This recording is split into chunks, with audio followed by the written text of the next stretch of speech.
Olá, eu sou Renata Cardinale, esse aqui é o canal de Pro para Pro, sejam muito bem-vindos. Antes de começar a nossa conversa, se você ainda não subiu, não se inscreveu lá no canal, dá uma passadinha, se inscreva, adicione não, como fala? Ative o sininho para que você possa receber os vídeos que forem postados e lembrando que esse espaço é um espaço de diálogo. O canal de Pro para Pro, ele tem como intenção trazer situações do dia a dia escolar para discussão.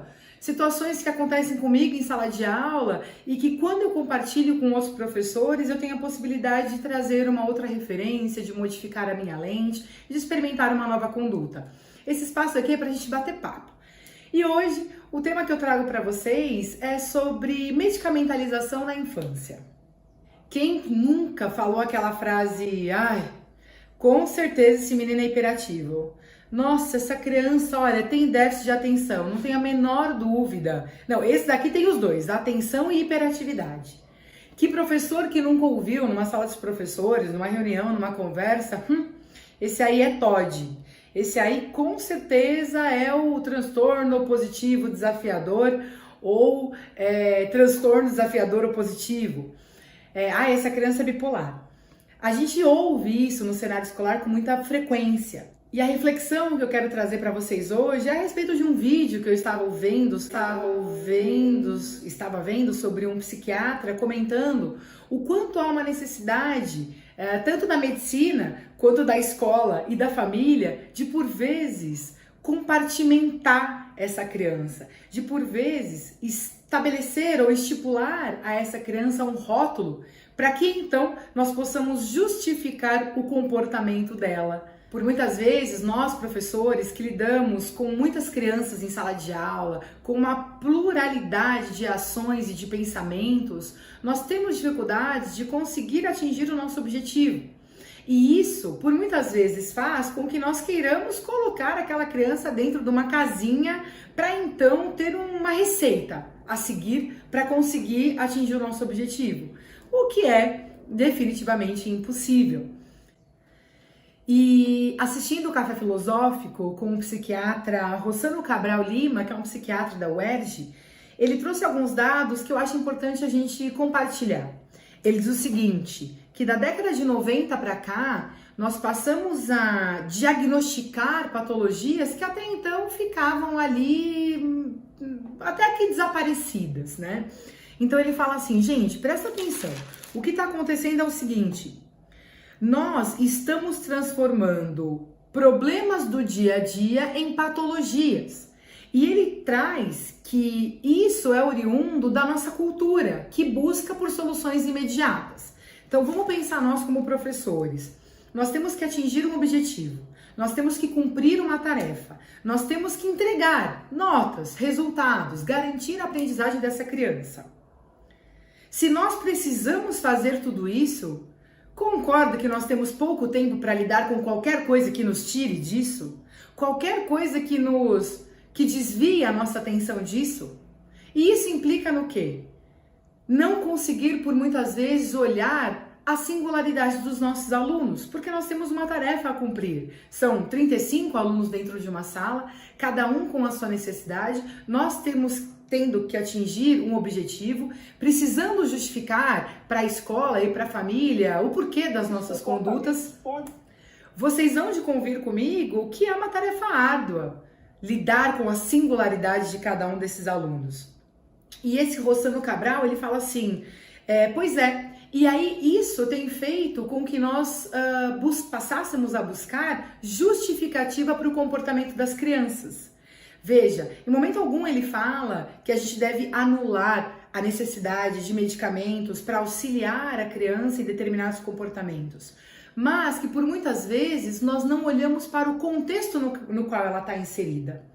Então, por muitas vezes a gente não olha todos os fatores que levam ou que podem levar essa criança a ter determinado comportamento, porque nós precisamos, queremos ou vemos que por vezes é até mais fácil compartimentar, colocar dentro de uma caixinha e rotular. Ele fala, nós precisamos passar a usar a tarefa de exclusão antes de entrar num diagnóstico, antes de afirmar um diagnóstico. Então ele diz, Os médicos são tidos como os reis, né? Aqueles que sabem tudo. A família que não sabe nada. Então, quando se chega num médico que não tem o conhecimento do todo, ele vai pegar e vai classificar essa criança de acordo com a patologia que está lá no manual de diagnóstico de transtornos mentais. Só que a gente esquece que esse médico, por muitas vezes, não participa do todo, do contexto dessa criança. Lembrando que, por muitas vezes, a família tem que ser, por exemplo, investigada. Como no TDAH, tem um fator genético gritante. Se esses pais também não forem investigados, a tendência é que um diagnóstico para essa criança também seja errôneo.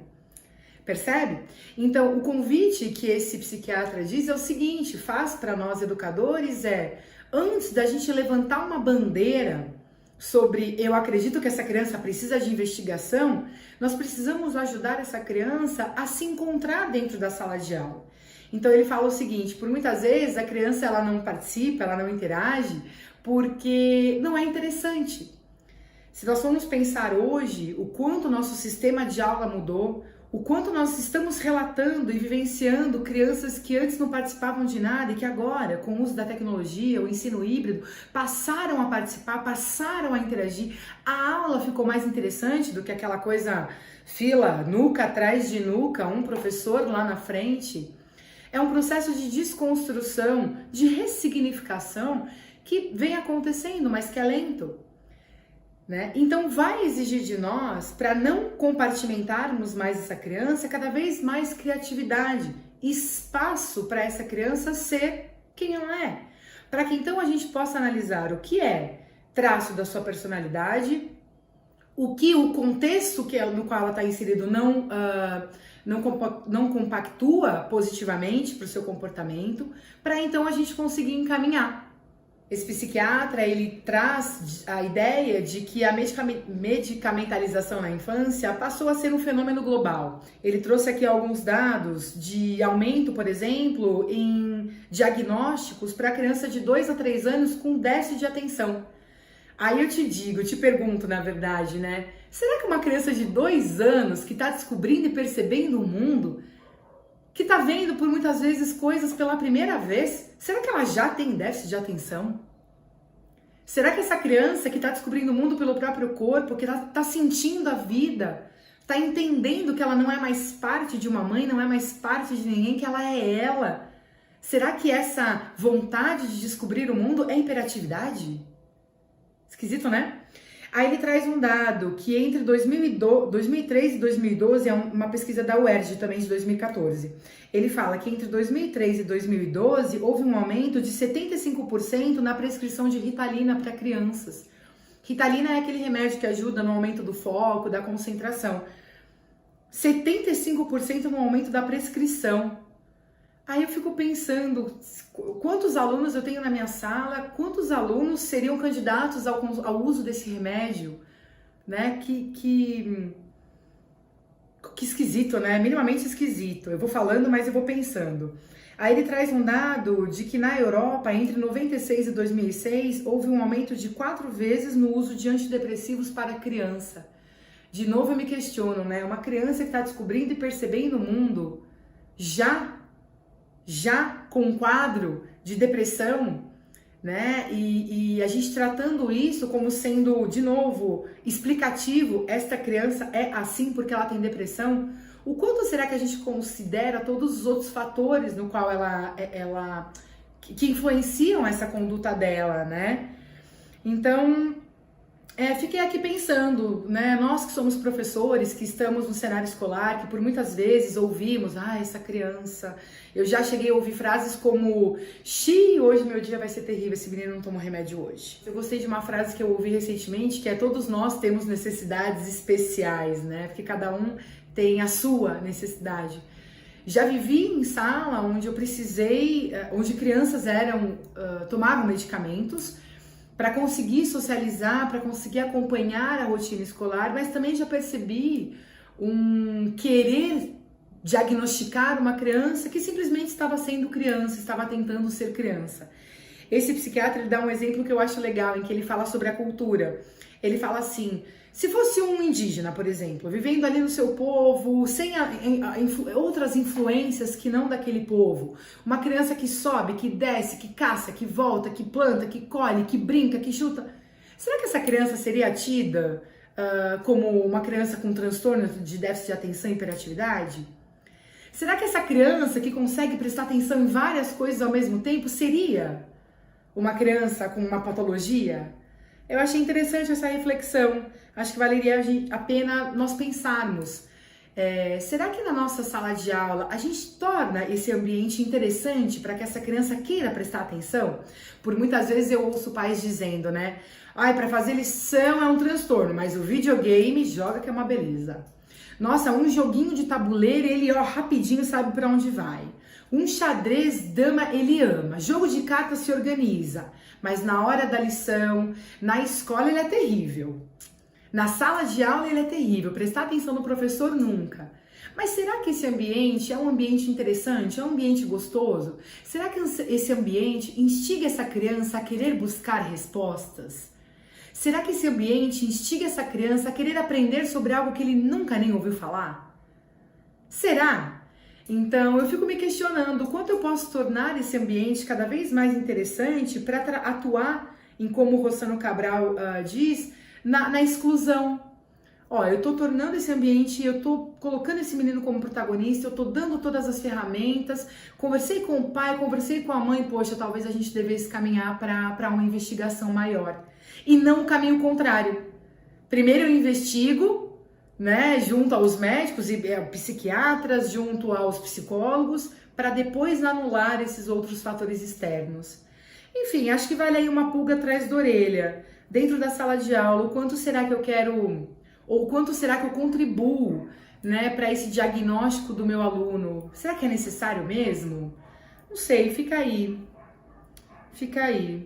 essa reflexão, né? E antes de finalizar, queria trazer uma seguinte observação. Depois de adulta, eu fui diagnosticada com um transtorno de déficit de atenção e hiperatividade também. E aí eu me lembro que eu já era mais velha, bem mais velha, já tinha passado por muitas situações que me levaram a, inclusive por um certo tempo, fazer uso de medicamentos, mas que eu me lembro que teve um determinado momento da minha vida em que eu falei, eu não quero que mais nada me controle. Eu não quero ficar sobre a influência de nada nem ninguém, inclusive medicamentos. E aí eu me lembro que essa decisão fez com que eu conseguisse me libertar, e isso fez com que eu fosse buscar outras estratégias de atuação, sabe? Então, eu fui buscar auxílio, por exemplo, de atividades que pudessem me ajudar a manter o foco.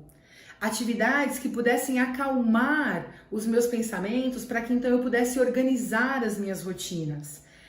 O déficit de atenção em adultos, ele também é muito comum. E muitas vezes as pessoas não têm nem ideia da existência dele, né? Então, eu comecei a reparar em mim. Depois que eu comecei a estudar sobre isso, eu comecei a reparar em mim uma desorganização muito grande, uma perda de foco, uma falta de conseguir cumprir horários, conseguir cumprir rotinas, uma dificuldade muito grande de começar atividades, era uma procrastinação enorme. E eu me lembro que depois que eu tive esse diagnóstico, o próprio terapeuta, ele falou para mim, olha, Renata, a gente tem esse diagnóstico, porém ao longo da vida você veio buscando estratégias que fizeram com que esses sintomas fossem cada vez mais se enfraquecendo, a ponto de você conseguir conviver com ele de uma forma harmônica, que não atrapalhasse a sua vida, né? Então, de novo, eu não defendo nem somente o uso do medicamento, como também o desuso. Eu só entendo que nós precisamos ter cada vez mais critérios rigorosos antes de encaminhar essa criança e de dizer o que ela precisa ou não. Eu acho que a gente tem que ter uma sensibilidade maior, de novo, buscar estratégias paralelas para conseguir fazer com que essa criança só faça uso de um medicamento quando todas as outras possibilidades se esgotaram. Então, eu diria que essa é a minha bandeira. Então, é o floral, por exemplo, né, no caso de crianças extremamente hiperativas, e desatentas. É o floral, é uma atividade ao ar livre, é uma caminhada, é uma corrida, é um yoga, é uma meditação, é um trabalho de respiração, é o consumo de ervas que podem fazer com que ela baixe essa adrenalina, com que ela se mantenha numa certa linearidade, é a rotina, é o horário, é o alarme, é a tranquilidade e a serenidade no falar. É um falar assertivo, isso precisa ir para cá, daqui para lá. Eu preciso da sua contribuição, como você prefere fazer, o que você precisa de ajuda, percebe? Outros fatores que podem fazer com que essa criança se distancie do medicamento e só faça uso quando todas essas outras possibilidades se esgotaram. Então, esse é o meu convite para que nós, educadores, passemos a olhar para tudo isso que está ao redor antes de direcionarmos, antes de pedirmos ajudas ao orientador educacional ou à família para que investigue. Então, fica aqui o meu convite: quanto mais conhecimento nós tivermos, mais ferramenta nós vamos ter para conseguir direcionar essa criança. Por muitas vezes eu tenho aluno com uma certa hiperatividade, desatenção, em que eu falo, a gente precisa terminar essa atividade. Como que você prefere? Eu prefiro fazer em pé lá fora. Olha, em pé você não vai conseguir fazer porque tem uma regra de conduta, mas você consegue fazer sentado lá ou aqui. Onde você prefere? Não, eu prefiro fazer sentado aqui. Você percebe como você vai dosando, administrando, vai direcionando, ajudando essa criança a perceber o entorno e ela mesma? E o poder de atuação dela no entorno? Parece complexo, mas conforme a gente vai montando uma linha de raciocínio, colocando ele como protagonista dentro desse universo, mas mostrando os limites também existentes desse universo, dando o poder de escolha para esse protagonista, a gente consegue direcionar com mais assertividade, certo? Então fica aqui o meu convite, fica aqui o meu relato, que a gente possa deixar essa pulguinha aí pulando atrás da orelha e observar com um pouco mais sensibilidade as nossas crianças, né? Tanto para a nossa tranquilidade quanto para deles, para que a nossa sala seja cada vez mais harmônica, mais tranquila e a nossa conduta durante o ano letivo mais alegre. Deixo aqui o meu convite e também o meu agradecimento. Obrigadão pela atenção de vocês. Até o próximo vídeo. Tchau, tchau.